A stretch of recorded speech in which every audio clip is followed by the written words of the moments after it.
এই মুহূর্তের বড় খবর 21শে জুলাইয়ের মঞ্চে যাবার পথে ঘটে গেল পথ দুর্ঘটনা। পার্ক সার্কাস 7 ক্রসিং এর সামনে ঘটে পথ দুর্ঘটনাটি। কসবা তৃণমূল কর্মী সমর্থকেরা শহীদ মিনারে যাওয়ার পথে ঘটে গেল এই পথ দুর্ঘটনাটি। গাড়িতে ছিল প্রায় 19 জন তৃণমূল কর্মী সমর্থক। তাদের উদ্ধার করে নিয়ে যাওয়া হয়েছে চিত্তরঞ্জন হসপিটালে।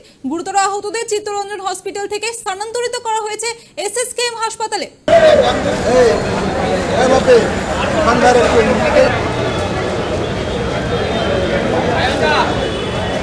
এই মুহূর্তের বড় খবর 21শে জুলাইয়ের মঞ্চে যাওয়ার পথে ঘটে গেল পথ দুর্ঘটনা।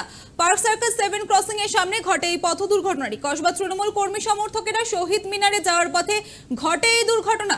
গাড়িতে ছিল প্রায় 19 জন তৃণমূল কর্মী। তাদের উদ্ধার করে নিয়ে যাওয়া হয়েছে চিত্তরঞ্জন হসপিটালে। কি বলছেন দুর্ঘটনা কবলিত গাড়িতে থাকা তৃণমূল কর্মীরা, শোনাবো আপনাদের। আমি থাকি সুভাষ গ্রামে।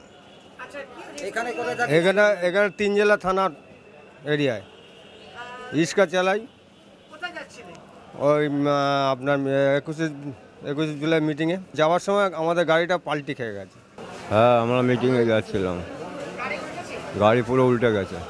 আমরা 15-16 জন ছিলাম। হ্যাঁ, আমাদের সব পার্টির ছেলেরা যারা নিয়ে গেছিলো তারাই সব নিয়ে আসছে। হ্যাঁ, জাভেদ দা এসছে। হ্যাঁ, আমার নাম ভানু কাহার। আমি থাকি আপনার জিএস বসু রোড। আমাদের সব এক স্তরে গাড়িটা চলছিল, আমাদের জমি গাড়িটা ছিল। আমরা ধর্মতলা যাওয়ার পথে আমরা সবাই গেছি, একটা গাড়ি মিসগাইড হয়েছে। আমরা জানি না এই গাড়িটা কীভাবে মিসগাইড হয়েছে। সে পথটাকে নির্দেশ না করতে পেরে সে গাড়িটা ধরতে গেছে, তখনই একটা বিকল হয়েছে। কতজন আহত হয়েছে? এতে 18-19 জনের মতো সবাই প্রপার ট্রিটমেন্ট পাচ্ছে? হ্যাঁ, সকলে ট্রিটমেন্ট পাচ্ছে, যার মধ্যে আমাদের 2 থেকে 3 জন তারা একটু অসুবিধাজনক একটু মনে হচ্ছে। তাদের মন্ত্রী মহোদয় এখন ট্রমা কেয়ারে পাঠিয়েছে, তিনি থেকে সবাইকে মানে দেখাশোনা কেয়ার করেছেন। আবার ওই ড্রাইভার যে স্পিডে গাড়ি ড্রাইভ করেছিল বলে টার্ন করার সময় গাড়িটা পল্টি হয়ে গেছে।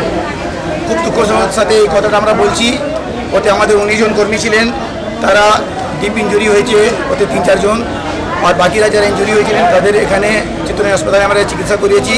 আমাদের মধ্যে উপস্থিত ছিলেন আমাদের এলাকার এমএলএ, কসবার এমএলএ জনাব জাভেদ আহমদ খান সাহেব, ফয়েজ আহমদ খান সাহেবের পুরো টিম এখানে ছিলেন। আমাদের ওনারা যেরকম মানে জাভেদ আহমদ খান সাহেবের আন্ডার গাইডেন্সে আমরা পুরো কাজ করেছি।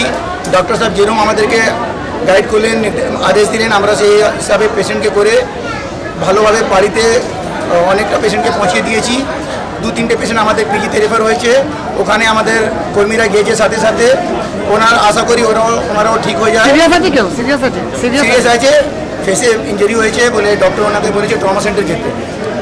কিন্তু আমাদের যে মন্ত্রী সাহেব এখানে ছিলেন, উনি সবভাবে ভালোভাবে এখানে মানে সবকে মানে হাসপাতাল বিভাগকে ফোন করে ওদের অ্যাডমিশনের জন্য, অ্যাডমিট করার জন্য, ওষুধের জন্য সব ব্যবস্থা করে দিয়েছেন।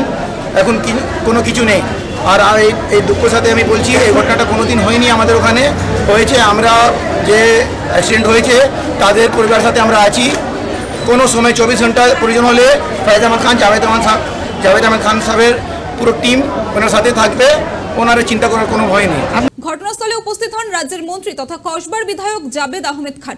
ঘটনা কবলিত তৃণমূল কর্মীদের হাসপাতালে ভর্তি করার পাশাপাশি তুলনামূলক সুস্থ ব্যক্তিদের ইতিমধ্যেই বাড়ি পাঠানোর ব্যবস্থা করেছেন তিনি। এবং যে সকল ব্যক্তিরা গুরুতর আহত হয়েছেন তাদের পাশে সর্বতোভাবে থাকার আশ্বাস দেন রাজ্যের মন্ত্রী জাভেদ আহমেদ খান। এ বিষয়ে মন্ত্রী জাভেদ আহমেদ খান কি বললেন, শোনাবো আপনাদের। আমাদের যে ছেলেরা যাচ্ছিল মিটিং অ্যাটেন্ড করতে, গাড়ি স্কিড করেছে, স্কিড করে ট্রাম লাইনে কিছু লোক ইনজয়ার্ড হয়েছে, 10-12 জন। তার মধ্যে 2 জন একটু বেশি লেগেছে, তাদের পিজি ট্রমা কেয়ারে ভর্তি করে দেওয়ার ব্যবস্থা করা হচ্ছে, চিকিৎসা হবে। এরকম কোনো সিরিয়াস নেই কিছু। 12 জন। 10 জন তার মধ্যে চলে গেছে বাড়ি, ফার্স্ট এড হয়ে চলে গেছে। 2 জনের একটু লেগেছে, সেই জন্য ট্রমা কেয়ারের পিজিতে ব্যবস্থা। হ্যাঁ, নিশ্চয়ই। এই তো এখন পাঠালাম, আমরা এই সব ব্যবস্থা করছি। এবং কিরম ট্রমা কেয়ারে একজন ভর্তি হয়ে গেছে, আর একজনের এখন যাচ্ছে।